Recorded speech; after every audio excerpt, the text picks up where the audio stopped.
Talk, talk, talk, talk, talk, talk, talk, talk, talk, talk, talk, talk, talk, talk. Art of the Zodiac presents Talk, talk, talk.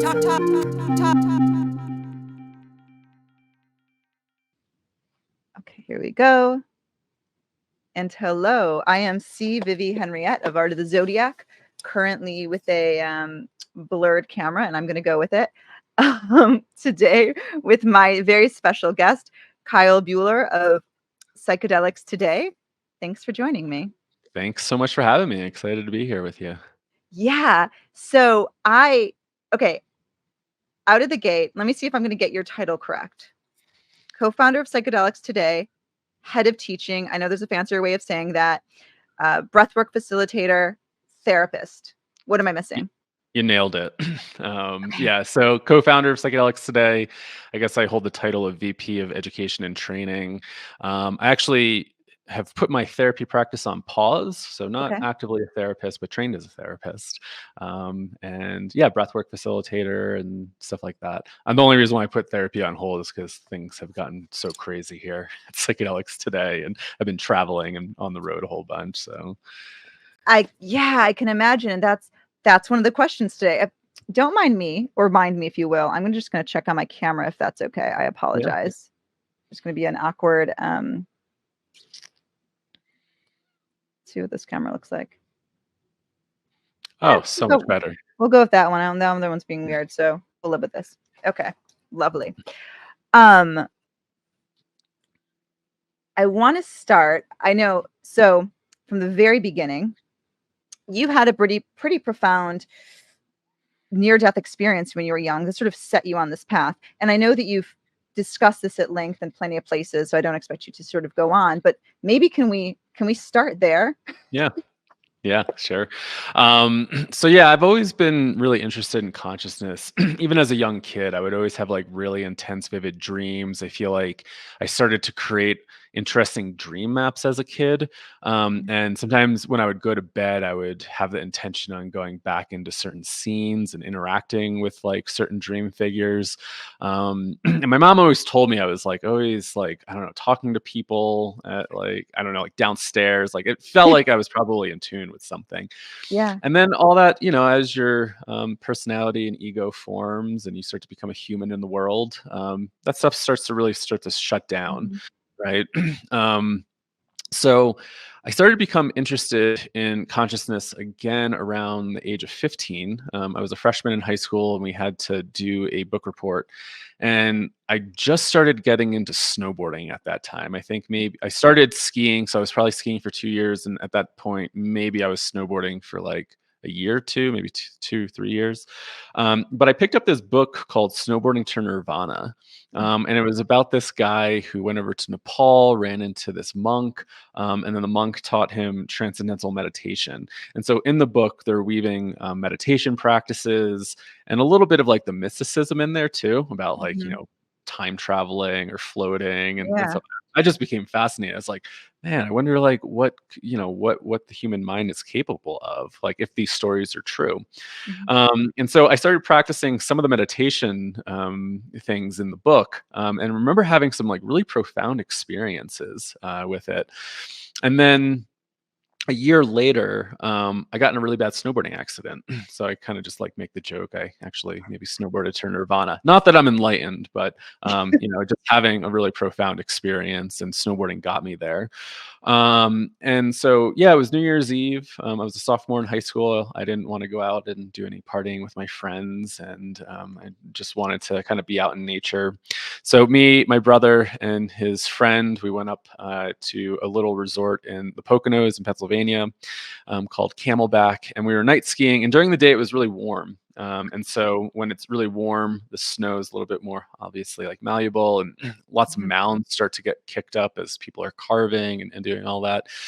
So then we were night skiing, and it's starting to freeze a bit, and it's starting to become a little bit more slick. My brother's friend fell, hit his head. He was wearing a helmet. He was okay, but just like a little rattled. So we Okay. went inside, and we just got there, and I was like, I really just want to take like one more run. So I said, let's just take one more run. Like, Garrett, you don't need to come out if you don't want to, but he was saying he was feeling okay. And then we'll pack it up and go home. And if you ski or snowboard, you don't call your last run. And I guess I didn't know that back then.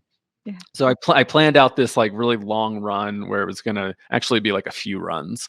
And then we would call it a night. And there's a trail there called the Nile Mile, and it was like a big kind of snake. And so you'd have these like really big kind of switchbacks. And I was going really fast, just kind of bombing the hill. And I was going around this second turn on my toe edge. And as I was coming out, the way the light was casting, I didn't see this mound of snow until I got there. You're like wearing goggles, the light's casting all sorts of different things. And, sometimes you just can't see these little mounds because of how the shadows are. And as I came out, and as this mound started to emerge, I just thought, oh shit, if I hit this, I'm going to die. And so time started to go really slow. Yeah. I had like a million thoughts racing through my head, every sort of scenario, like how do I get out of this? And I tried turning, I tried stopping, I tried like everything I could. And it felt like I was like playing around in slow motion, but it was like nothing was working. And this mound of snow just like sucked me in. I flew through the air about like 30 feet or so. And it wasn't like high. It wasn't like really high in the air. It was just very long because I was going fast. And then the nose of my snowboard hit and my shoulder hit, and I heard a loud pop. I immediately started gasping for air, screaming, kind of death grunting. Felt like I couldn't breathe. And so hearing a pop, I thought I snapped a rib. And then feeling all this pain in my chest, I was like, I definitely broke something. I'm laying face down. My brother and his friend come up, and I tell them I can't do anything. So they go and try to get somebody to help. And I'm sitting there laying face down in the snow, just grunting, like can't breathe. And I'm watching all these parents and kids whiz by me. Nobody's stopping. And it was these two snowboarders that stopped. And these, you define them as like the park rats. They're probably hanging out in the park. They're throwing snowballs at you, calling you all sorts of foul names. So they stop and say, hey, are you okay? And I said, no. And they're like, well, we need to put a snowboard in front of you so nobody comes around this turn and just runs into you. And so thankfully they blocked that off. They put a snowboard in front of me, and then they're like, do you have a lighter? They're trying to smoke cigarettes. And they just stayed with me the whole time. And it's like, this stereotype. You figured these are these like punk ass kids who like wouldn't stop. Maybe they would spray you with snow for being on the ground, but they were the only ones that stopped and put a snowboard in front of me while all these parents passed by me. And so my brother and his friend came back, I don't know, like 40 minutes later, and they said, oh, the ski patrol isn't coming. And I was like, what do you mean? He's like, well, I don't know. We talked to the lifty, and the lifty just said, kind of brushed it off. So those kids got really pissed, and they said, we're going to go get ski patrol, F these guys. And so I don't know who these kids were, but, just thank you for hanging out with me. And luckily it was a small mountain, and ski patrol patrols most of the trails every, probably 20, 30 or so minutes. Right after they left, ski patrol came. They tried to check my vitals on the mountain. They got me on a toboggan and got me down the hill. And by the time I got to the first aid station, my dad was there. He was really scared. I'm in the first aid station. They're checking me out, and they're asking me like, are you usually really pale? I don't know. I'm not paying attention to that stuff at that age. And then they're like, is your pulse typically really low? Again, not something I'm like really paying attention to at that age. So I'm saying, no, I don't know. And they said, well, your ribs are fine. There's no bruising. There's no indication that anything's fractured or broken, but you have really low vitals. And that's really worrying us. And at that moment, I didn't grow up religious, but I started to pray to God. And I remember the first thought that popped in my head was, oh shit, I'm going to die. And so they said, we think you have internal injuries. And so I just remember praying, like, God, I never went to church, and I'm too young to die. Like, Yeah. please save me. So I was really terrified. I was actually really scared in the first in the first aid place. I was in so much pain, and I just found this out like a few years ago. My dad was kind of recounting the story, and thankfully they got a helicopter for me to medevac me out. If they didn't, I would not be here. But I guess when I left, they just looked at my dad and said, your son's in his golden hours, and he may not make it." Um, and I can't imagine what it's like to be a parent to hear that, right? Like, Yeah. so yeah, thankfully they medevaced me out. I'm in the helicopter, and my phone's blowing up. All my friends are calling me. The first responders are like, "Whose phone is that?" And I'm just thinking my friends are probably pissed at me because I'm ignoring them and not showing up to these parties that I was supposed to go to. And so they got me to the hospital over in Bethlehem, Pennsylvania. My uncle was a first responder there for the township, and so he was there as soon as I got to the ER. He was by my side the whole time. By the time I got to the ER, there was a thought that I didn't think about dying. I was in so much pain. I was cold, but I also started to feel this contentness around me. I started to kind of have this expanded consciousness. I remember laying there, my uncle was standing beside me, and they're jabbing me with needles. They're trying to like tap an IV. I hear this one nurse say, "I can't get an IV in his arm. His veins in his upper body are collapsing." So then they had to, like, I guess, take out this huge needle and get in my femoral artery down in my thigh. And I hear this other nurse, like, I'm having a hard time getting a pulse on him, and I'm hearing all this, but not thinking like anything like bad. I'm starting to feel a little bit of bliss. And I had this thought as my uncle was standing beside me, here's somebody that I consider to be family. And, this is somebody that's blood related to me, and I'm about to go somewhere I can't take anybody. This is a journey that I'm going to take by myself, no matter how connected I am with somebody. And at that point, I thought this was really interesting. All the doctors are panicking and freaking out, and I'm just starting to become really calm. I could feel the anxiety. It felt like my consciousness was like interwoven with their anxiety and feelings, and I could feel all that. But at the same time, there was like this sense of peace that it was okay. After I think they got me hooked up with IVs, they did a sonogram on me, and they could. I guess I probably should have did all this trigger warning around needles and hospital stuff. So yeah, trigger warning, folks. But yeah, they did a sonogram on me, and they said, you have a lot of blood in your abdomen. You have mass internal bleeding, and this is probably why you're in so much pain and you feel so sick. We need to do emergency surgery, and we need to figure out where this is coming from first. So we need to get you a CAT scan. So they got me a CAT scan, and while I was in the CAT scan machine, that's when things were really starting to take off. I was so cold, I was shivering. The doctors are yelling at me over the intercom to not fall asleep. Like, I could hear them give instructions like, take a deep breath in, and try to coach me through it. And at that time, I'm just starting to fall asleep. I'm getting really cold. I feel like I'm submerged in a tub of ice water. I have no blood circulating through me. And I'm just getting sleepier and sleepier. And the doctors are saying, "Stay with us, Kyle. Stay awake. We're here with you." And at that point, I felt like I was in the CAT scan machine, but then I was also on the other side of the room with them. And I was like in both places at once. And then I describe it as like this light kind of came over me, like this light orb. And I heard this voice, and it wasn't an external voice. It felt more of an internal voice, but it didn't feel like my voice. It felt like something else, but it was my voice at the same time. And the voice just said, you're going home. You're going back to the stars where we all come from, and this physical life is going to cease to exist, but you'll continue onward. And the Mhm. more that you struggle with this experience, the harder it's going to be. So the more that you can relax into this experience, the easier the transition will be for you. And this is just a transition. Your physical life will cease to exist, but you'll continue onward. And I started to feel all this bliss and love and beauty. And I remember going, I'm going home. This is what we all wait for. Yeah. And at the same time, I'm hearing these doctors say, don't fall asleep on us, Kyle. Stay with us. Stay with us. And in my mind, I'm thinking, this is it. Like, this is what I've been waiting for.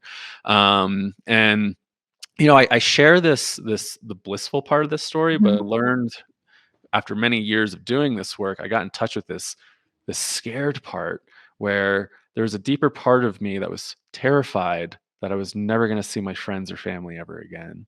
That it was all just going to go away. And I don't typically acknowledge that when I share that story, but it was something Mhm. that just came up in the previous like few years of doing deep inner work, where I got in touch with that and said, holy shit, like, yeah, I was terrified that I wasn't going to wake up or see anybody ever again. And so they wheeled me out, and they brought me to the OR. They told me they were going to give me anesthesia, and they're giving all these instructions. We're going to count backwards. Yeah. And the last thing I remember before I completely blacked out, and I don't know if I blacked out from anesthesia or I just blacked out from the blood loss, but I just remember hearing, I think they were talking about trying to shave my chest so they could do the operation on me. And the last words I remember hearing before blacking out was, should we use an electric razor or a straight razor? And then everything kind of went black, and then I woke up as they were wheeling me back to the ICU. And I remember that moment. They were wheeling me back, and I took this huge deep breath, and it felt like my soul entered back into my body, and I Mhm. shot up off the stretcher. And it was like a split second. I woke up off the stretcher. It felt like my soul just entered back in my body. I remember taking this huge breath of like, and just sitting Yeah. up, and I was like shaking and convulsing. And I remember hearing the nurse saying, he's awake and he's cold. And then I plopped back out on the stretcher and woke up in the ICU with my family all around me. Wow. Two questions. I mean, thank you for sharing. I'm so fascinated. Do you ever go back and think about the voice that said, "We're going home," right? Like, "It's okay." And do you ever think about why that voice changed its mind, or there was another voice, right? Because clearly you came back with us. Yeah, that's the thing that really messed with me, because I think in traditional near death experiences, Yeah. people have those experiences of going down a tunnel of light. Maybe they meet some sort of ancestor or angels or entities, however they describe it. And, when you hear some classical near death experiences, people talk about this. I have the agency of returning home, Yeah. returning back here to earth, Yeah. right? I felt like I woke up and I had no idea what I was doing here.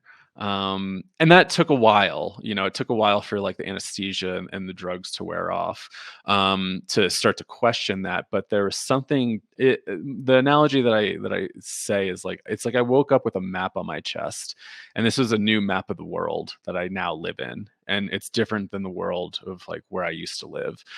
And that screwed with me, where it was like, where did this information come from? Why am I thinking differently? Like, who gave me this information? And deep in my bones, it felt like I went somewhere and I couldn't explain it. I didn't have the memory or recollection of, again, like these kind of classical near death experiences of going down this tunnel of light. Like, all I remember is this voice and this, like, kind of this light Mhm.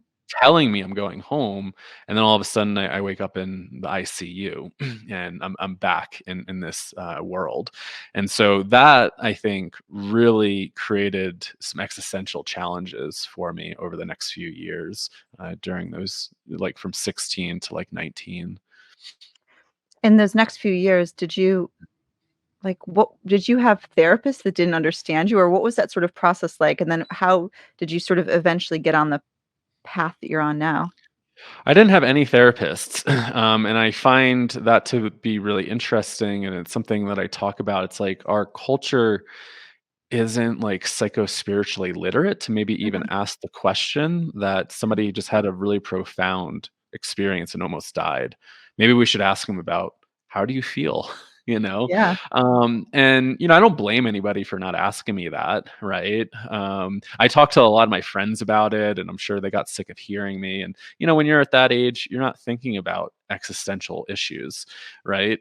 And I found it interesting that some of the adults, so I would sometimes get in trouble in school because I Mhm. was like, this is all bullshit. Like, I don't want to deal with like any of this stuff. There's better Yeah. ways to live your life, and I'm not going to waste my time here. And so sometimes I would get in trouble in school by kind of pushing against authority figures because I had this like, radical view on life all of a sudden, and I wanted to push against authority figures pretty hard.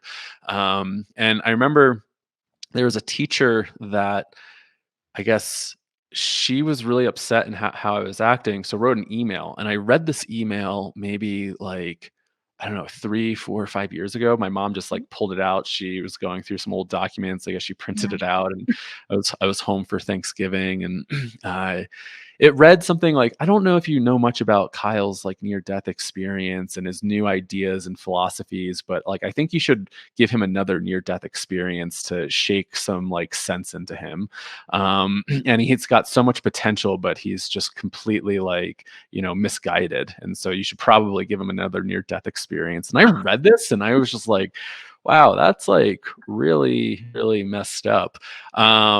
And because I would, talk about Yeah. kind of the absurdity of reality during that time. Mhm. And I think for a lot of people, it was probably also a lot to hear from a teenager. Yeah. And I remember I got in trouble one time in school. I forget what I was doing. I think I was just kind of goofing around and spinning around on a chair in class because I just kind of gave up on doing anything in school. And I ended up going to the principal's office, and the I was just explaining a little bit about my psychological well-being in a Yeah. sense of like, this stuff's absurd. I've been through something really traumatic. I don't think I used the word traumatic, but I went through something like really intense. And I'm having a hard time making sense of it. And I remember the principal saying, well, you should just be thankful that you're alive. And, I'm thinking again here, everybody's like so worried about the physical safety and like, I'm here, Yeah. but not thinking about the psycho-spiritual aspect here. And so, that was really challenging to try to navigate. And so I fell into a really heavy existential crisis. And I did find some support through, I think it was my junior year of high school.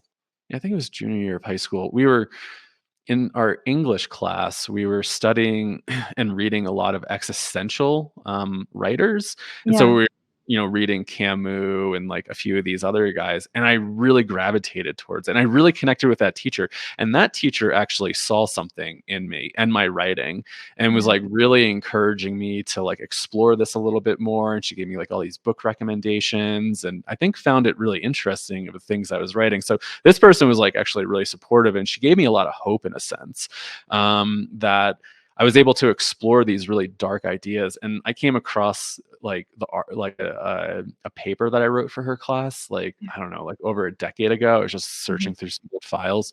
I mean, it was pretty dark. Like I read it and I was like, damn, I was in a dark place back then. Like just talking about the absurdity of life. There's no meaning here. Humans create their own suffering. We create our own boxes and we have a hard time getting out of it. Like, why do anything in life, if we're just all slaves to our like mental conditions and stuff like that? And I really didn't have any hope at that time. Like going back and reading, Yeah. I'm like, whoa, shit! Like I was in a really dark spot. So I didn't have too many mentors or folks to lean off of. And I think it was just because of the place I grew up in, and those supports like weren't really there. And I think it's just part of the culture at that time too.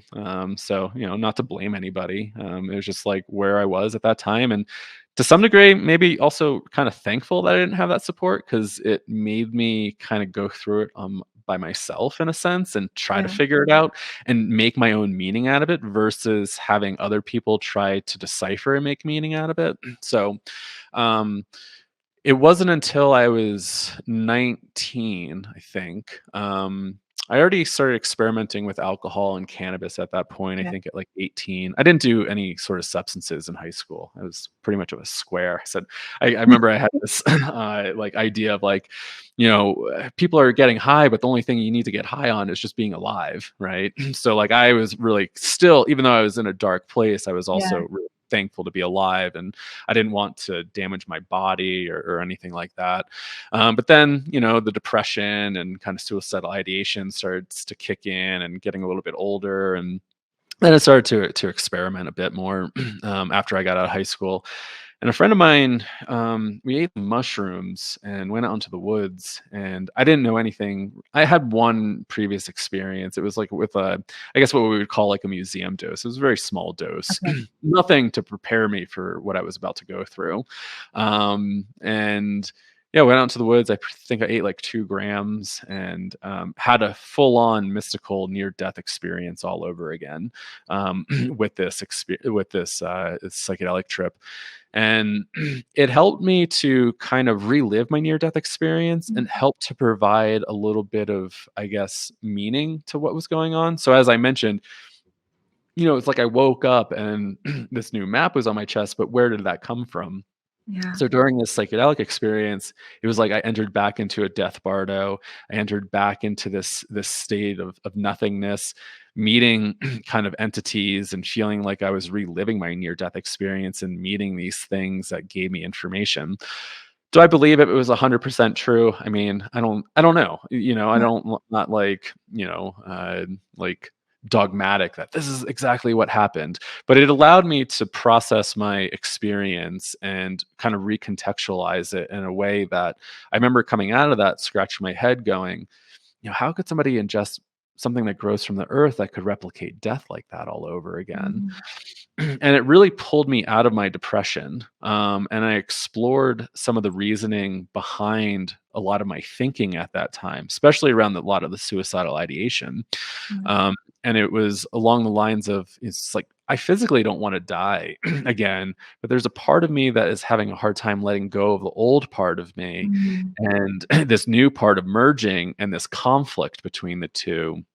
And Yeah. there's this sense that I wanna go home because that was the feeling I felt when I died, and this life feels too hard, but it's not that I actually physically wanna leave. It's like part of me just wants to feel that feeling again. And so Yeah. that's like going through that psychedelic experience, I said, "Holy shit." Like, how could you take this and then re-experience that all over again? And that got me super intellectually curious around the therapeutic potential and said, Yeah. could this have like healing properties to it? And so I always approached it more kind of in a spiritual healing container.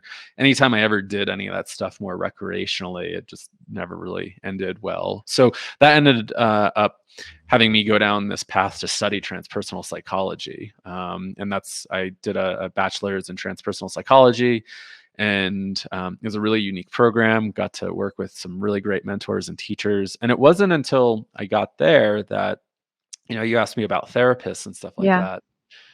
I was taking an eco psychology course, and my teacher at the time, Michael Watson, he was, yes, teaching eco psychology, and he was saying he was like a shamanic practitioner and all this stuff.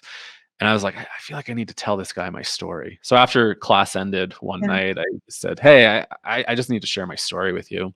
Remember, he looked at me and said, if you grew up in a traditional culture, the elders would have stepped in and taught you this new way of being and seeing. But you didn't, you Yeah. grew up in your culture and you had to figure it out yourself.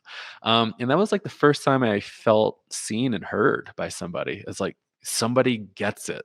Somebody Yeah. understands what that might be like as a young child. And, then I got super into the idea of rites of passages and how as a culture we don't have rites of passages and how to properly support psycho-spiritual experiences and crises. So that's how I started to get down this path. Wow. I want to go back for a moment because to the point. So before your accident, you said Snowboarding to Nirvana. Is that the name of the title? Hmm. Yeah. And you Yeah. started to get into transcendental meditation, some of these things. And then, of course, you have your accident.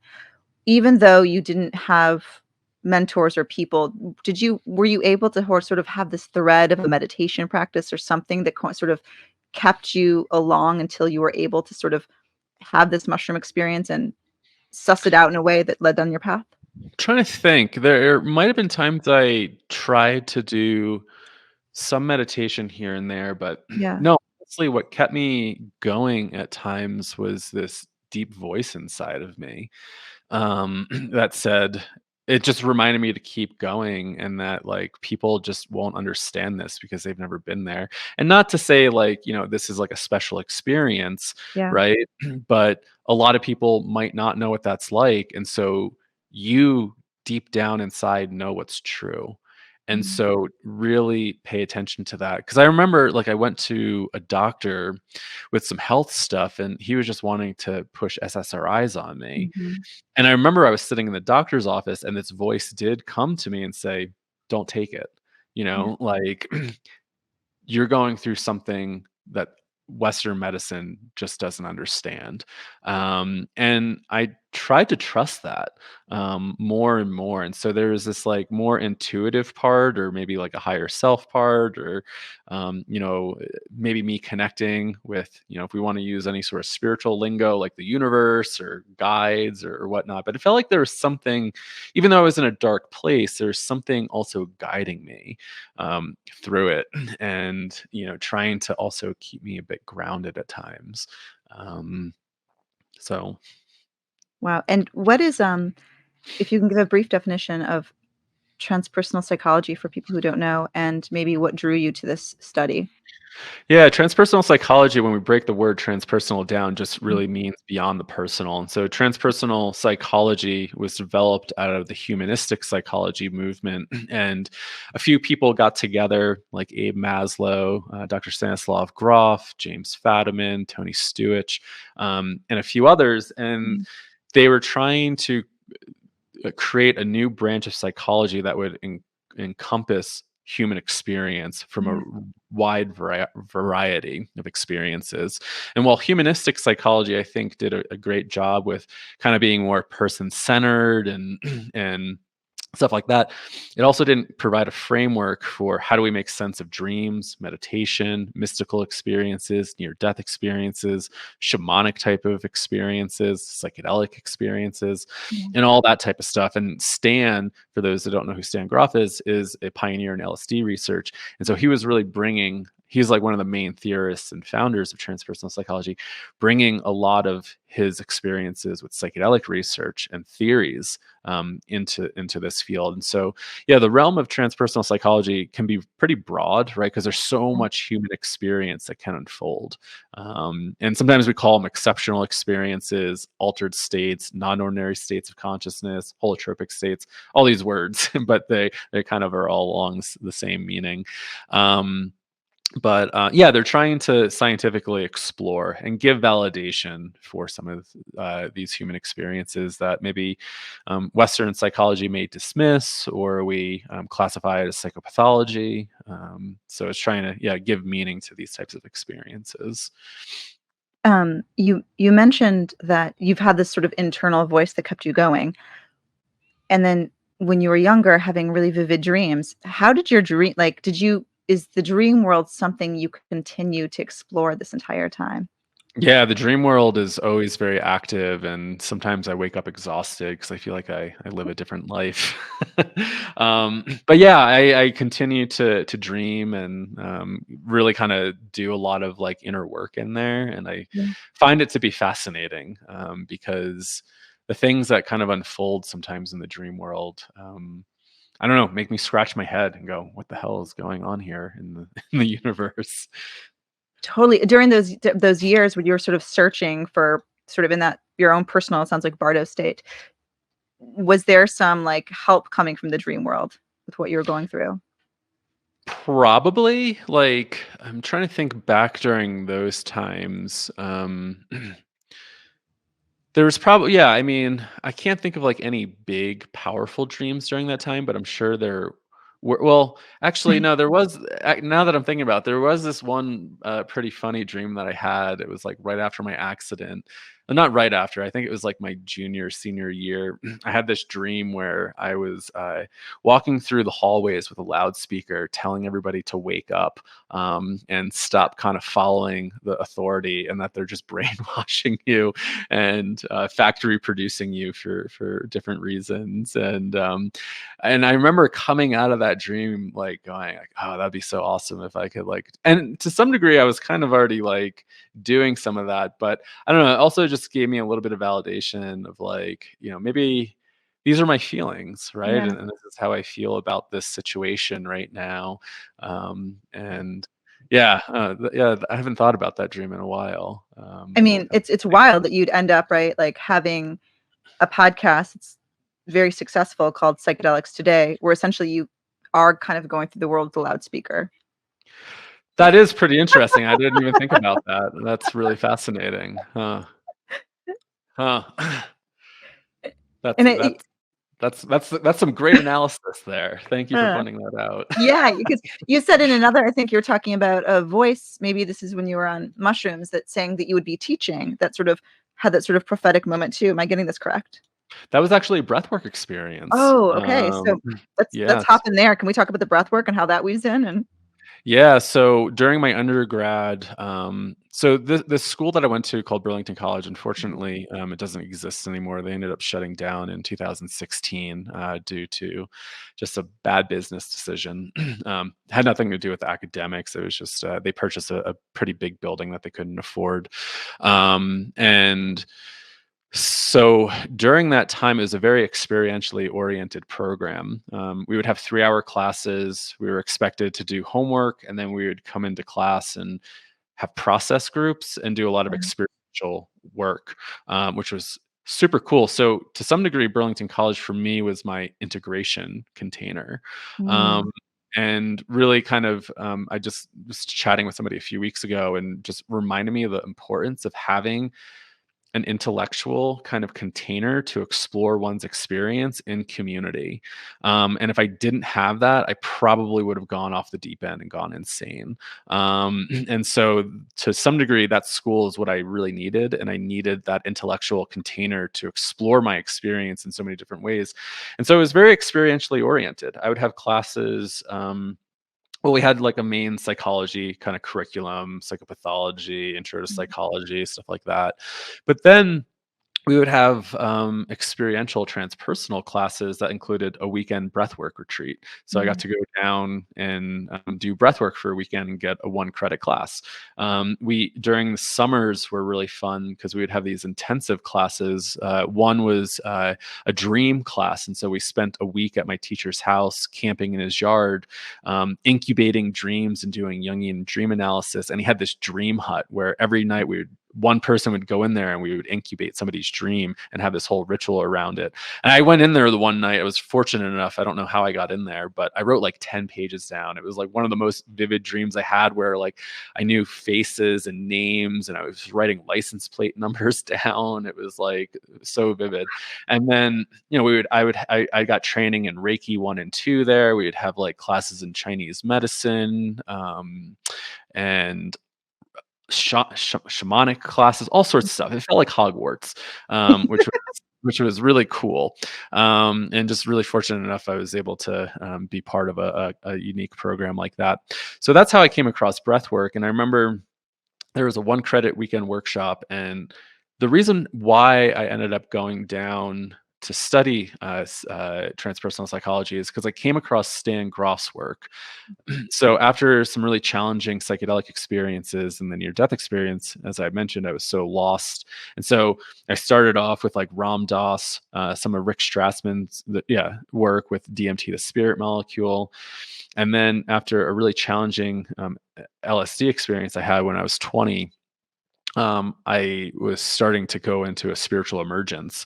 And I don't remember how I came across Stan's work, but I came across Stan's work and I picked up his book, LSD, Doorway to the Numinous, at, I don't know, Barnes and Nobles or whatever. I remember the person checking me out was like, "What the hell are you reading?" And I was like, "I'm intellectually curious in this and I'm planning on studying it." And yeah, in one of his books, he talked about transpersonal psychology, and I said, "What is this field?" And so I started to do research on Mhm. it, and I said, "I need to study this field." I was like, "This is what I need to kind of do with my life." So that's what got me there. And so when I came across this workshop that said holotropic breathwork, I knew it was associated with Stan, but I didn't hear too much about breathwork because in those books I was reading, he was really just talking about his clinical LSD use. He didn't mention breathwork in some of those books that I read. So I didn't know much about it. And some of the students were saying how psychedelic it was Mhm. and um, all this stuff. And I'm pretty skeptical. I'm going, yeah, I don't really believe in this shit. Like I had some pretty profound psychedelic experiences and this near death experience. So I went in really skeptical. And so during the breathwork workshop, one person breathes one day and you pair up Mhm. with a partner and you sit. And so me and my roommate went down and he decided to go first. And I'm sitting for the first session and I'm watching everybody just like lose their stuff. Like I'm in this room, people are screaming, they're crying, they're having huge physical catharsis and emotional catharsis. And at that point, I said, what did I sign up for? Maybe I need to get out of here. Like this is just weird. Um, and I'm also young. I'm what 20, 22, Okay. or something like that. And thinking, did I just like sign up for some sort of cult thing? Because when I got there, people are like, have you ever met Stan? Do you know Stan? And I'm just like, this is bizarre. Um, and not to turn people off from breath work, but these are just thoughts back then. And so I breathed on Halloween of 2010. That was my first Okay. breathwork session. I had this really profound experience. I felt like when I started the session off, I felt like I was back in the womb of my mother. I could feel my heart rate really low. I felt like I was meditating in the womb. And there's this kind of oceanic bliss feeling. And then all of a sudden that stopped and I shot up off the mat and I was gasping for air. I felt like I had the umbilical cord wrapped around my neck or something wrapped around my neck. Yeah. And I started choking, I started coughing, and I had all this restriction around my body. And it was like this physical reliving of something strangling me. And then that ended up passing after working through it. And then I started to find myself back reliving my near death experience. And that's when I got this message around teaching. And I remember going, I don't want to have anything to do with this. I don't want to be an educator in non ordinary states and Yeah. psychedelics. Too much responsibility, and this is also a weird field to be in. And so I remember sitting there crying for like 30 minutes or so, and thinking like, I don't want to have anything to do with this type of work. um, it's too much for me. And so that was, and I checked in with my mom after maybe like a week or so and said, I had this really weird experience with this breathwork technique, and I felt like I was like choking, and I had the umbilical cord. And part of the theory is they talk about this birth trauma. And she said, that's really weird because you almost died coming out. You have the umbilical cord wrapped all around you, and you came out blue. And I told her, yeah, and I also felt like I was like meditating and I was like really calm. She's like, that's also really weird because the doctors sometimes didn't even know if you were alive when you were a baby. She's like, your heart rate was so low at times that like we didn't know if you were alive. And you know, here's some really interesting information of like, what's going on here? How could I have an experience and then also validate it in a sense? And where does this information come from? And that really just got me more intellectually curious of going like, how does this work? How could by just breathing in a room with loud music with Yeah. people bring up all this material that I can also validate in a sense? You know, if I wonder if I didn't have that experience, or if I had that experience and it Yeah. wasn't real, if I would have gotten so into it, maybe I would be like, oh, that's interesting. But to also have some sort of validation there piqued my curiosity and interest in going, what's going on here? And so that was kind of like my first entry point into breath work. And it's wild because it sounds like listening to you tell the story of your near-death experience, of course. It's like your triple birth. You had the Yeah. birth where you almost died and you keep saying you're blue and cold and like your pulse is like low. And then of course you have the near death Yeah. experience which mimicked that. Like, Oh, that's interesting. yeah. You're good with this analysis. I like Thank it. you. Thank you. Your triple birth. And so from there, right, like, was that like another aha moment? Like, where did you go from that? Like, because you ended up teaching your senior thesis, right? Yeah, I so think. I didn't I Okay. kind of started to forget about that experience Okay. throughout the year, and we had to do a capstone project, which was kind of like a culmination of your time at Burlington College. And actually, my original idea for that, and I maybe wish I stuck with it because now I'm Yeah. starting to see these apps everywhere. But I was studying plant medicine and herbalism with a few folks, and I wanted to create an app that if you could take a picture of a plant, it could tell you the medicinal benefits, give you the history of everything. And I remember looking up like coding programs. I'm like, I'm not going to go learn coding. I'm like, that's Yeah. like a whole different thing. So, but that was my initial idea. And then the deadline started coming. And at that point, due to federal funding for your FAFSA, I believe, I don't know if this was like cross schools or what was going on, but I remember at least at the college, they were getting rid of 1 credit weekend workshops due, I think, because it was due to federal funding and the way that the loans were being used. um, and so I thought, oh man, if we don't have a 1 credit weekend workshop, like, will the Gibsons, those are my breathwork teachers, Yeah. continue to be able to offer this? And so I got this really interesting idea of like, what if we turned the breathwork class into a 16-week 3 credit program or a Yeah. class for the college? And so I ended up pitching it to my capstone advisor and said, could I create a class based around breathwork and the work of Stan Groff? And with the idea of like, I want this in the curriculum because my advisor at the time loved her. She's amazing, and the whole reason why I think was able to do a lot of this stuff. She was so supportive. Shout out to Kim. But she weaved in Ken Wilber's integral theory, and so actually, when I joined the program, it was a transpersonal psychology program. When she came on board as an advisor, I think she ended up changing the degree to integral psychology. Mm. So that's more like Ken Wilber.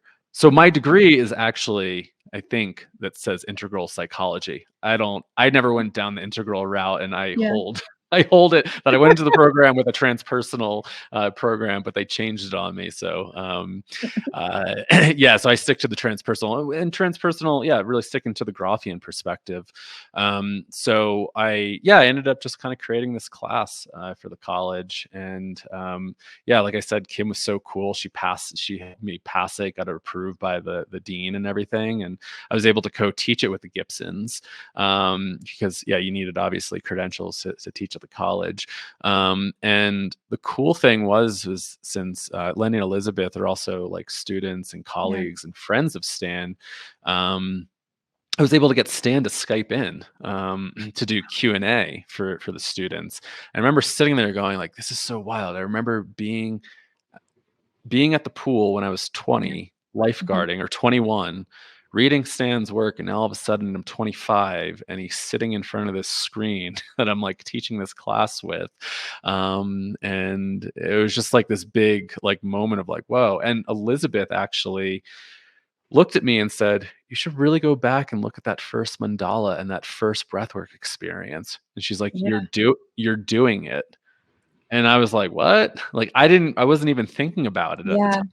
It just kind of started to naturally unfold. And then the following year, the school invited us back to teach a class called The History of Psychedelics. And so we taught another 16-week course on the history of psychedelics. I co-taught that with Lenny. And then at the college, we had a new advisor at that point, and he was really interested in creating a self-studies master's program with an emphasis in psychedelic studies. And I remember he had these cool little flyers printed out. It was like transpersonal psychology, psychedelic studies. And the whole idea was to start incorporating more psychedelic theory and studies into this program, and then also training breathwork facilitators through Dream Shadow. And then the school fell apart like right after that, unfortunately. But that, as the school fell apart, that's when I started Psychedelics Today with Joe Moore. Okay, so you were after you graduated, you continue to work with the school. Am I getting that Kind correct? of, yeah. So like I graduated, I think 2013. Okay. So in the summer, I taught that program, the Psychology of Extraordinary Experiences. That was the title of the first class in September of 2013. And then I think it was the following year, September of 2014, we taught the history of psychedelics. And then so during that time, we were also discussing on could we create an interesting transpersonal psychedelic program here. Mm.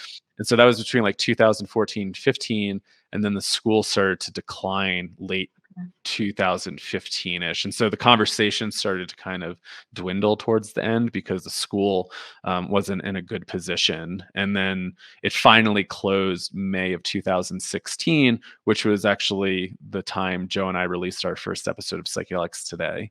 It was around the same time the school closed. Wow.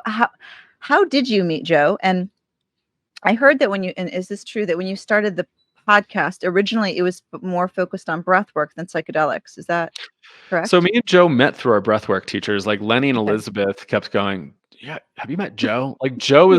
Joe grew up in New England, New Hampshire. He went to school in New Hampshire, and then he came across Stan's work during when he was studying philosophy, and then met Lenny and Elizabeth since they're based out of Vermont and started Yeah. doing workshops there. And then he studied with them for quite a while. And then by the time I moved to Vermont and started studying with them, he was already living out in Colorado. So I never got to meet him. But Elizabeth was like, you guys are both interested in breathwork, psychedelics, and snow sports, and you guys should probably really meet. And so Yeah. we had a call. I think we ended up just exchanging some emails and then hopped on a call back in 2015. Just started chatting, and I was trying to convince him to do this self-studies master's program because I was like, Yeah. this is really cool. We're going to do something really cool at the college. We should do it. He was trying to talk me out of going to grad school. And so I was trying to convince him to do the self-study master's program. I was considering it, but I also wanted a clinical degree. So I was Yeah. thinking more, I'll go down the clinical route. And then, yeah, he was just trying to talk me out of it completely. And we had this idea that, I think he had some audio from Lenny and Elizabeth. Our friend and colleague Brian had some audio. Okay. And we said, we have this audio and, I kind of want to go back and listen to it every once in a while, but there's like not a good place to really store it. And so the idea originally started as we want to create an archive and kind of like have a place to store some of these talks. And then it started to transform into, we're going to a lot of these conferences and nobody's talking about Stan's work or breath work, which Mm. makes sense because back in those early days, they really needed to focus on the hard science to get approval and kind of even cultural approval, right? Yeah. So bringing any transpersonal thought and theory could be a little bit damaging to the science. And I remember actually meeting Rick Strassman in 2010, telling him my deep interest in transpersonal psychology and telling him about my near-death experience. And I remember Yeah. he just looked at me and said, if you want to study this stuff, do not touch the transpersonal domain. Scientists don't want to hear it. Just stick to the hard science. And I felt a little discouraged at that time. I was like, but I want to talk about the transpersonal aspects. This stuff's really important. And you said these, I'm sorry to interrupt, psychedelic conferences. Is that what we're talking about? Like the psychedelic Yeah. science? Okay. Yeah. And nobody was like kind of talking about breath work or Stan's work or Yeah. transpersonal. So then the idea started to transform into these are important conversations. And I think Yeah. we need to have these conversations around transpersonal psychology and breath work for the psychedelic world because nobody's talking about it. And so it really just started off as a little passion project. Joe already had 2 podcasts at the time. I didn't know what a podcast was. I was like, what the hell? What is this? What are we doing? Yeah. And he already had 2. So I was just relying him on all the tech stuff. And yeah, so it started to evolve of like wanting to talk about transpersonal psychology, breath work, but then also thinking about like what other conversations would people in the field want to hear? Yeah. What do we think are important conversations to be having? Obviously, that's pretty subjective, but that's where the idea started and how Psychedelics Today started to be birthed. It's just a little passion project. It was just like, we would just want to chat with people, talk about our interests in this stuff, and just have fun. That's wild because I feel like my impression of it, and you can tell me different, it feels like at this point you're an outlet and a resource for education, but also like a news platform, right? Like you Yeah. cover like everything that's going on in this psychedelic world, from the science, the cultures, the history. How did that evolve? And was there a moment where you're like, wow, this is big? So yeah, it slowly started to evolve. Like, Joe and I were just having fun, and I Yeah. was just like, actually like so shocked at the people we were able to interview early on. And Mhm. like, I was just like, wait, I get to talk to people I like look up to. Like, I was just like, this is wild. And so I just said, I want to keep going with this. Like, I get to chat with these people I write papers about. Like, what the hell? And they're Yeah. open to chatting with these random guys, you know? And so web hosting started to become a thing, audio hosting, the time that we were putting into it. So we'll weave into some astrology here. So actually, Yeah. during that time of 2016, um, I moved home. No, I didn't. Well, no, I went home for a weekend. I just started grad school in January 2016. I went home for a weekend, end of February, to just see. I was like, okay, if I want to do grad school full time, if I need support, I just want to see what's back in New Jersey. Yeah. Like internship wise, I was kind of already getting a little maxed out in Vermont. It's such a small community. So went home, found this cool place. This woman did, she was trained in breath work and did counseling. And so went home. That weekend, a friend died, which was one of my childhood friends had an OD. And so, yeah, that whole weekend I was like grieving. I randomly just like met somebody, and I was like kind of distracting myself. And so I took the week off. I let my work know. My friend just died. I'm going to stay for the wake. They didn't tell me I needed to come back, and then Yeah. I got a call on my way back to Vermont. They're like, "We need to have a chat," and they are like, "Oh, you didn't inform anybody." I was like, "What?" I talked to like three of my supervisors. They didn't tell Yeah. me anything. So I got back, and I ended up pulling back on hours and eventually quitting that job. And I was working another job too, so I could do that. So I was like, I just started a new relationship. Just started grad school. I just had to quit my job because of stuff. And then, my best friend from childhood died. A couple other friends of friends died. There was like a car accident, and three of them died in this car accident. So that affected like my friend group at the time. And then that was probably like April, and then May, maybe it was April 2016. I don't remember. The first person I lived with in Burlington, my first roommate died. He was living out in California and got hit by a car. And then that really affected us. And then Burlington College closed. And then me and Joe started Psychedelics Today. And I just kept bumping up against like so many weird little things. And I kind of just threw my hands up at that point and said, I don't know, maybe I just need to go home and hit the reset button for a summer. Yeah. And so this was all during my Saturn transit. And so I ended up back home I thought I was going to move home for the summer, re-sign a lease in September in Burlington and move back. And that's when, it's getting busy with grad school, and then Psychedelics Today started to get some Mhm. traction. And I thought like, this is a good opportunity to be at home, to focus on like my career, focus on this project, also do some integration work, because a lot of the stuff that was coming up in a lot of my breath work and psychedelic experiences in those years too were really around family. And so I was like, this is an opportunity to spend time with the family and also maybe focus on my career. And so I moved home, and things started to kind of take off. And I said, this is interesting. Like, I never thought like we would start having people listen to us, Yeah. So web hosting started to become a thing, and me and Joe were like, there's got to be like a way that we could just like make some money to just pay for web hosting, right? Yeah. Like we're just tossing our own money out here. And I wasn't really working at the time because I was doing grad school and just working on this project. And I thought about like, do I go get a job somewhere part time? And I was like, I don't know, this feels so exciting. And thinking about Saturn transit, I'm like, this is about building my new foundation, right? Saturn return. We're so Yeah. okay. Yeah. Return. Yeah. I was like, things are falling apart. This is a time to build a foundation.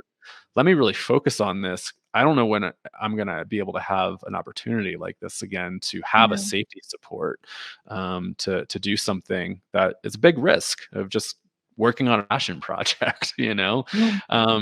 So we ended up I ended up thinking about like, okay, let's do some education. You know, I have a class that I already taught. What kind of class would we have wanted in college or those younger years around like harm reduction, risk reduction, talking about the benefits and being safe? So I took a lot of elements from the classes that I taught at Burlington College and weaved it into a curriculum of what you ended up kind of taking. Mhm, Is mhm. the basis of our navigating psychedelics Yeah. class was it's a little bit different because we had a lot of people come in and do interviews for us, but all about integration and self-care. Nobody was really talking about some of this stuff during that time. Is also in 2016 I was a volunteer for MAPS working on the integration list, and so these Okay. conversations were starting about like the importance of integration, and we're like, well, there's no resources out here right now, so you know, maybe we can create a class around this, Mm. and just to have this self-fund our web hosting and audio hosting, and you know, maybe gives us a little bit of money to pay for our time for the Yeah. audio editing, the blog. I mean, like I was working like probably 12, 13, 14-hour days with like grad school, and then like, you know, typing up the show notes and the Yeah. blog and the art and all this stuff. Like I was just like round the clock, and it was like, you know, it'd be nice to just have something to support the project. And so that's where kind of like the education really started. Oh, man, I'm so excited. I'm so excited to keep going. Do you have I wanna be respectful of time. Do you have, like, 15 more minutes so we can get it into the current moment? Totally. Yeah. Okay. I have I could do 15, another 30, whatever you want to do. Okay, yeah, I just wanna be respectful of your time, so, because 'cause we're getting into the present moment now. So, what was there immediate reaction with that first class? And were you a little bit, like, blown away from it by it? Of creating the first class? Like, when you put it out there, like, did you get more people than you expected? Was it a trickle? Was it just, like, suddenly, like It was, I think, really hard because we are like, who are we marketing to? And it didn't Yeah. seem like too many people were interested. And you know, maybe we were just so early on Yeah, online education, right? It was like pre-pandemic, people weren't doing too much online ed. And I think we were kind of at the first for psychedelic education. And so like it was like kind of small little things, but it was yeah, hopeful. Like I was hopeful, like if we can just keep getting this out there, you know, maybe we'll get people interested. And then we started noticing people, the people that were actually showing up, like weren't the demographic that we were trying to target at first, because we were thinking, yeah, you know, how do we target ourselves as like mhm, just psychonauts, festival goers, people yeah, that are just like exploring on their own. But then we started ending up having a lot of clinicians and doctors and therapists, and some of those early days like researchers, and I was like, you guys are doing research, why are you joining our class here? You know, like I was kind of like mind blown of like, again, like, wait, what's going on here? This person actually works in psychedelic like research, why are they in here?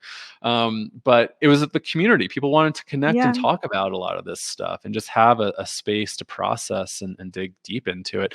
So we started to make a shift around 2019. So we started education 2017, and it was we did a little bit of a shift around the content in 2019 to focus specifically on clinicians and okay. therapists. So we changed the title to the class of Navigating Psychedelics for Clinicians and Therapists. Now it's called Navigating Psychedelics for Clinicians and Wellness Practitioners. So it's been through some iterations over the years. But yeah, we've noticed that it was a lot more professionals actually wanting to learn about how to support their clients or their community. And so we started to make more of a pivot for professional education than like maybe our younger years of what we thought we wanted. Wow. Ha Having taken your courses and also having taken a lot of courses online, specifically, I take a lot of astrology stuff.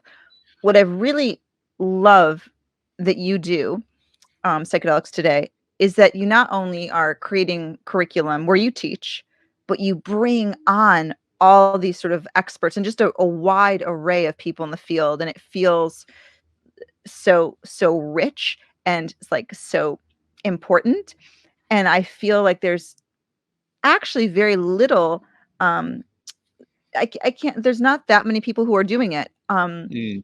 and so I'm curious to know, right, was that always the case? How did that evolve? And I'm also curious to know, right, you know, thinking about since you've started, I feel like we're in this moment where like, my internet feed, social media, whatever, is like everyone has like a certificate, right? Like it's just this like everyone is suddenly popping up overnight with a certificate, and you're like, where are you coming from? And Yeah. so, yeah, maybe your thoughts on how you do things, the larger picture. Well, I'll go back to once once we launched Vital. Yeah. I gave a graduation speech for our first cohort, and I was reflecting on my time at Burlington College. Yeah. And so back then, actually like I think it was like right before the graduation speech, I was going back into these old emails and looking at these old emails from like 2013, 2014. We actually, there was a group of us that met down at the Gibsons in Vermont to talk about what psychedelic education could look like if we were able Mhm. to integrate it into Burlington College. Yeah. And I had this really interesting idea back then, 2013, after we had Stan Skype in, when Skype was a thing. And I said, you know, when you go to a college class, you're only being taught by one person. Mhm. And with the technology nowadays, like, what if we could use Skype to bring in all these experts and have a diverse kind of teaching Mhm. crew? And we could do this in the college class and then just have people Skype in. Nobody's doing this, and I think it would offer like a lot of diversity to the class. And that was kind of like my vision back then of like we could leverage Skype, we could get all these like experts from across the world to come in and discuss their material. And I think, yeah, even when we were teaching, so we did that with the Stan Groff class. We had Stan Skype in, and then during the history of psychedelics course, I actually leaned on a colleague and kind of a friend at the time in Vermont who went through the MDMA therapy trials. Mhm. So he actually came in to talk about his experience going through the MAPS trials. And so, yeah, I was thinking about that and going, oh, wait, I was kind of already mapping a bunch of this stuff out, like when I was at Burlington College, thinking about like how could Mhm. we like really improve on the education system and use technology to kind of like innovate on it. And then obviously that didn't happen through the college. And then after years and years of doing ed. So when we first started our NAV sci, it was just me and Joe teaching. We had Mhm. those pre-recorded talks to come in, but it was mostly us, and we would sometimes invite guests in every once in Yeah. a while. I think the reason why most people probably don't do that is because it's a big expense, right? So like people will typically maybe pay somebody for a recording, and then they'll recycle that and use that from a business perspective. That probably actually makes the most sense Yeah. to keep your costs down. But to Yeah. bring in faculty and instructors and pay them, and then pay for like internal employees' time and stuff, it starts to add up. But I also think it adds a lot of benefit that like, you're not just hearing from one person's opinion, you're hearing from a diverse background of instructors who have different opinions around stuff. So it's always a balance. And we do try to blend things with obviously pre-recorded interviews that we've done, but also try to invite people in to do the live lecturing and teaching. So with our NAV Sci program, we didn't always do that. That was something we Yeah. started to introduce a little bit more in the past year or so, just to make it a little bit more diversified than just like me teaching the program. I want to end on asking you about Vital, but before that, I have a question. You know, thinking about how the space has changed since you started your podcast. Um, I think we podcast at this point is a too small of a word. The business of psychedelics today. Like what? And I also think we live in this. There's this moment of everyone sort of everyone's trying to be a guru or sort of the leader thing. What do you think keeps you humble, right? Like, I'm wondering Mm. if that must have been kind of a power trip to suddenly, like, you're doing this thing small, small, and then suddenly you have this huge audience, right? Like, that feels like that can be challenging in certain ways. I think what keeps me humble about it is it also scares the shit out of me, to have that much responsibility. I'm like, whoa, that's actually like a lot of responsibility to have. And it's also, I think, a lot of self-reflection around Yeah. like sometimes I don't know my power in places Mhm. because I don't know, maybe sometimes I'm just so laid back and I'm like, oh, I'm just like this person, and then not always realizing like how much power I have because of this company. And so Yeah. I have to usually pull back and do self-reflecting. And I think, maybe like what's different with me and Joe versus like some other folks is that this has been a passion project for so long. So like I think about, when did I start going to school to study this stuff? I mean, I started to get a deep interest in this field back in, well, since my near death experience of just Yeah. studying consciousness, and then psychedelics, I think around 2007, 2000, yeah, Mhm. 2007, I think is like when that happened.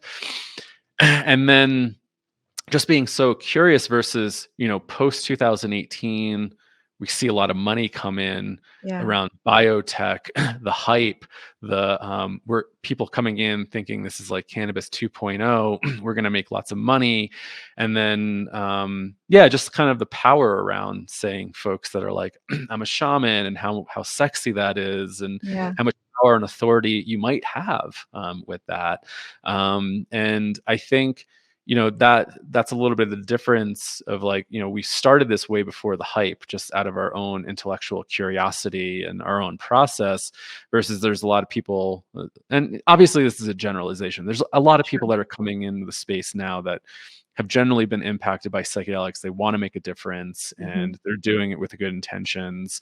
And sometimes we do need to pull back a little bit on our judgment, but there has been a lot of hype, and there have been a lot of people that want to ride the bandwagon and jump on and kind of either create media or education programs around a lot of this stuff, but don't also understand a lot of the nuances around stuff. So even though I'm a huge advocate for psychedelics in non-ordinary states, and I believe in the healing potential, I also believe in the harm that can be done, Mhm. and also understand the dangers of these substances that not everybody's going to be talking about.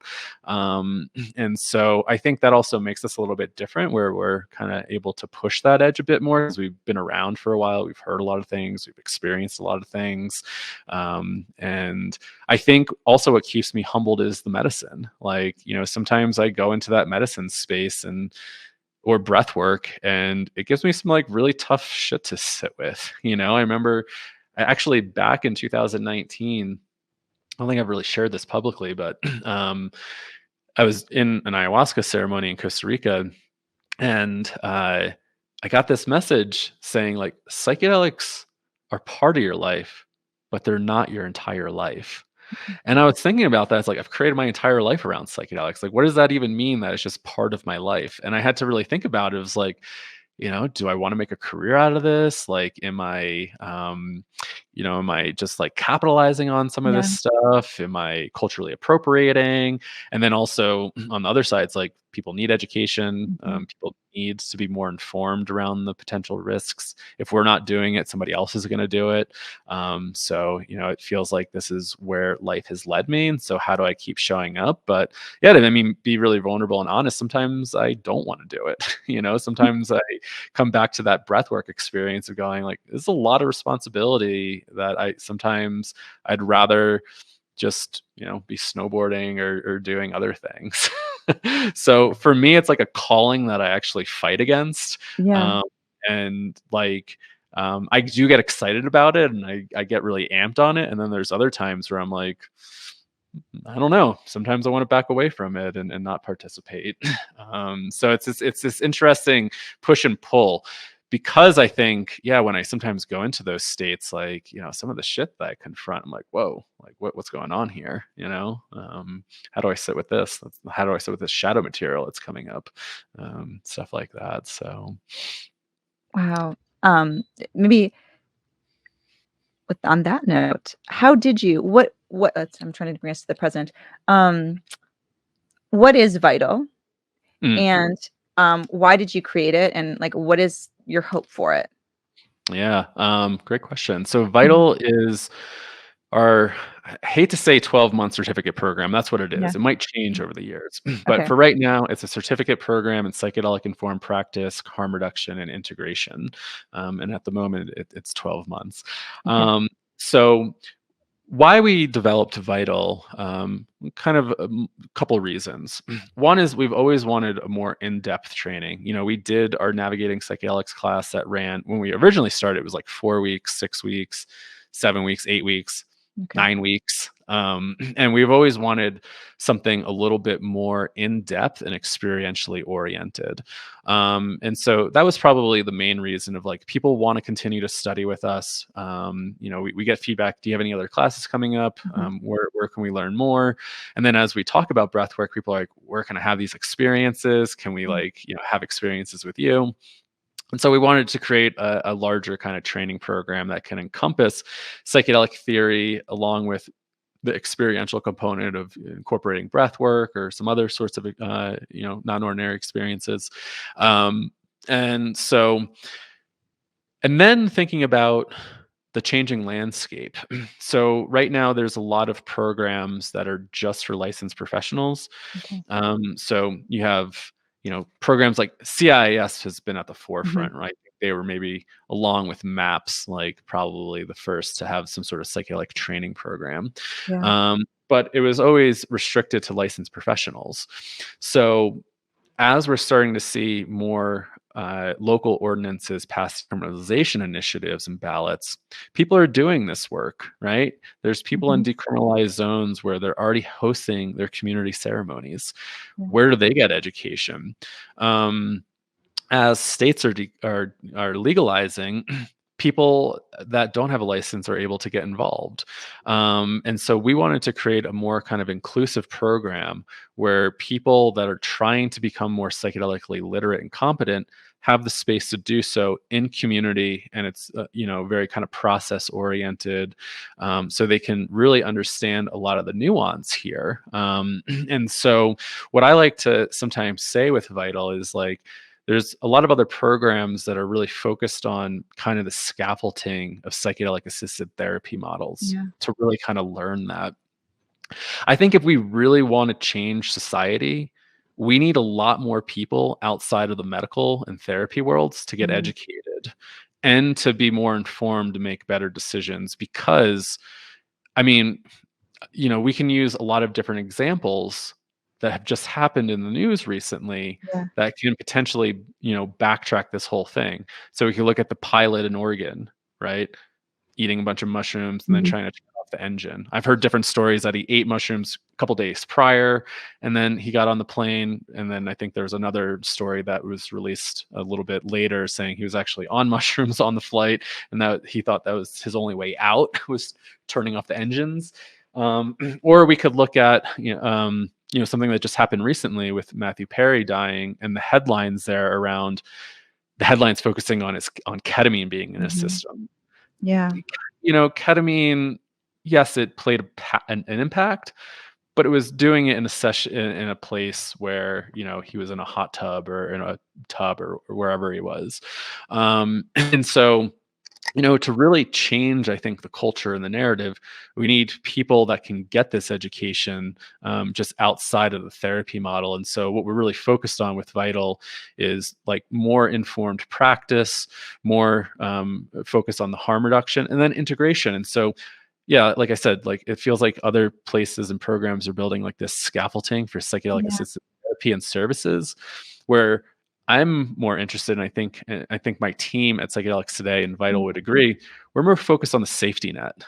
And so if we want to make cultural change, we also need to think about building the safety net. So how do we support people to make better informed decisions around psychedelics? If you're in a community of people doing this, how do you get education to be a better informed practitioner, an educator, an advocate, so you can help maybe your community make informed decisions? How do we create containers for integration? So when people do have these really big experiences, obviously times have changed, but I think about that 16-year-old self of me. Can the culture contain psychospiritual processes, or as Stan Groff would call them, spiritual emergencies?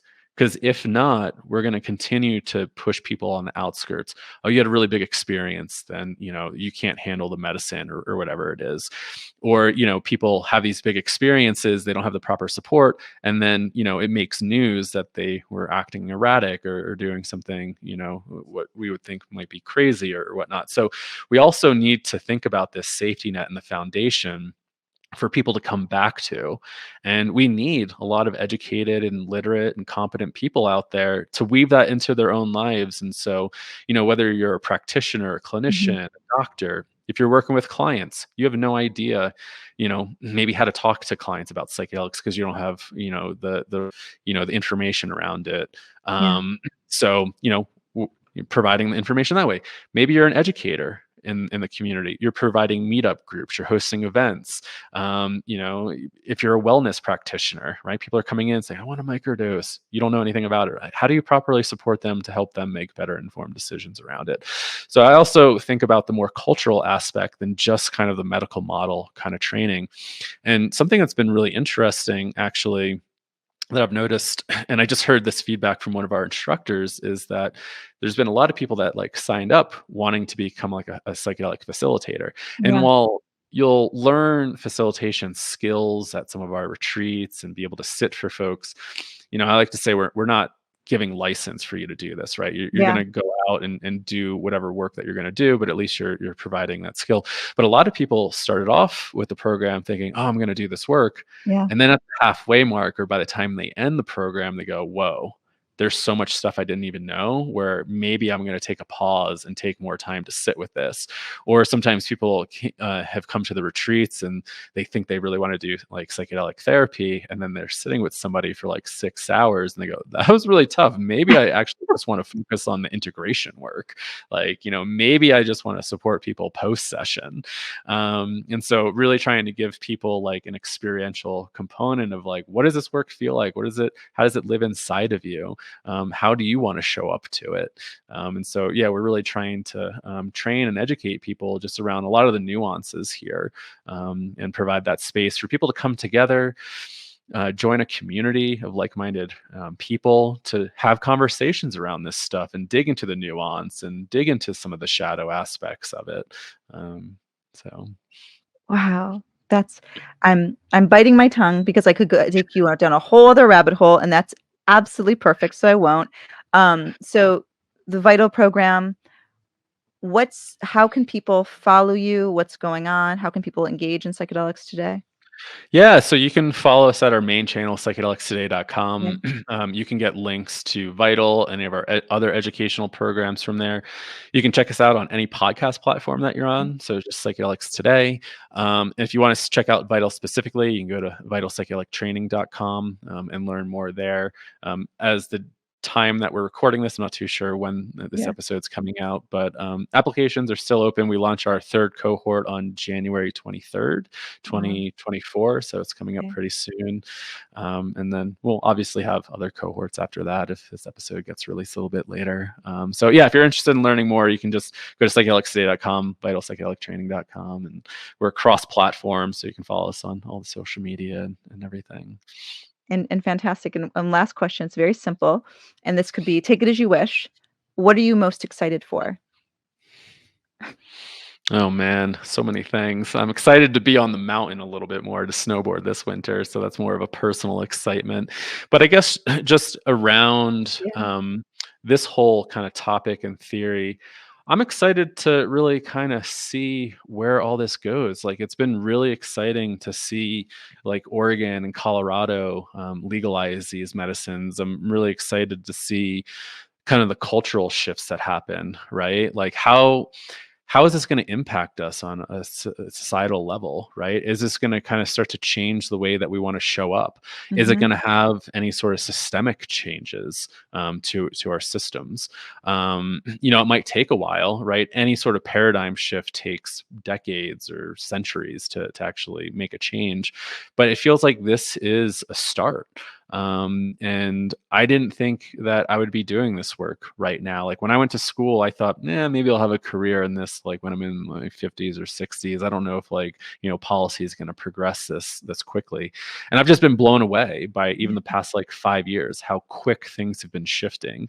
And so that makes me really excited. And I am just like really excited to think about the healing potential of, we'll call it holotropic states, Yeah. and how this is going to really impact humanity. Because after my near-death experience, the one thing I thought about was, if people could have these experiences and change their relationship to death, would we be living a different lifestyle, a different world? And we are a very kind of death adverse culture, and we don't like to explore it, just the way that we respond to grief and stuff like that. So are these tools able to help us get more in touch with ourselves, the universe, the planet? We are at a pretty like dire time, just watching these weather pattern changes, and we can have all sorts of different opinions and beliefs around what's going on in the world, but I just saw, I used to live in Vermont and just saw Yeah. all this flooding that just happened up in New England. Mm. And I feel so like it's middle of December, they should be getting snow. And I'm watching like all these rivers floods, towns floods, and they just had flooding back in July, like a really nasty flood that like wiped out a bunch of stuff. And so, we're starting to see some of these more kind of extreme weather patterns. We could just blame it on El Nino season, and this is just a cycle, and, things are ebbing and flowing all the time. But to also take into the consideration that maybe the way that we're living our lives is also impacting humanity or the world that we're living in, right? And if we're going to make a change, what are the tools that are going to help us make these changes?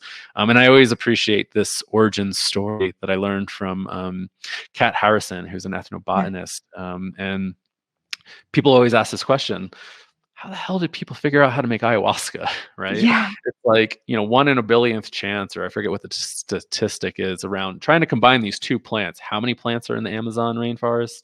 And how do they combine these two plants?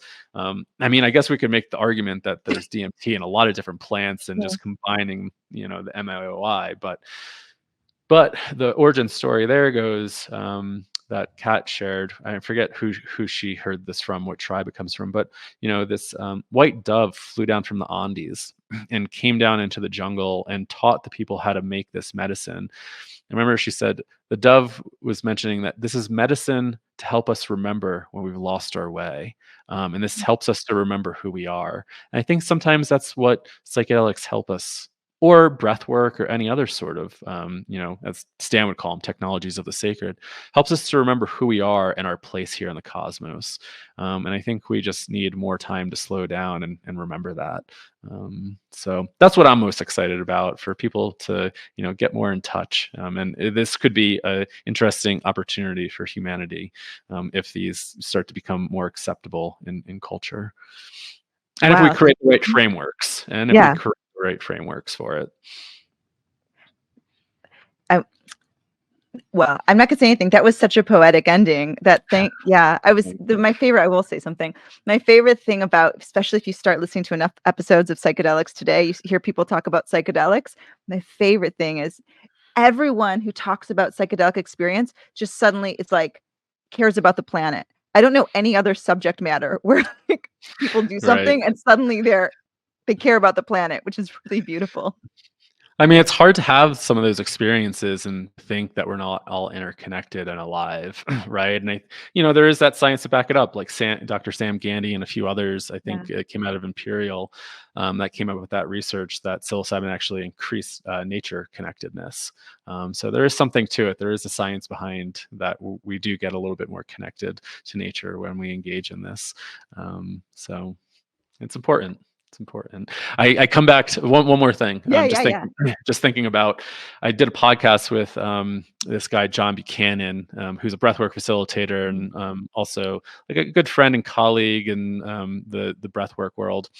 And there's a quote that I pulled from it. You might have seen this if you follow me on Instagram, but he had this quote that I clipped out, and it was about being connected to nature. And it was something along the lines of like, when we don't feel the aliveness around us, we don't feel alive. And so when we live in this Newtonian Cartesian paradigm where Mhm. everything's dead matter and everything's a machine, we stop feeling alive.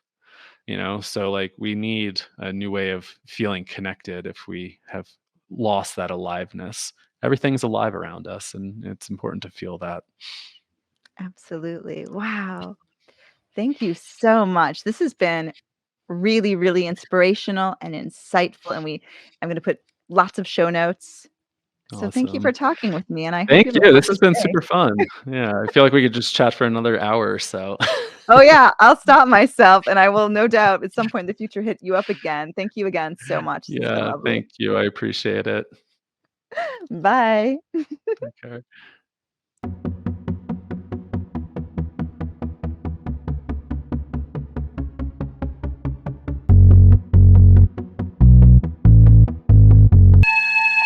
There are no parents, no other adults, no one to interfere with the fun.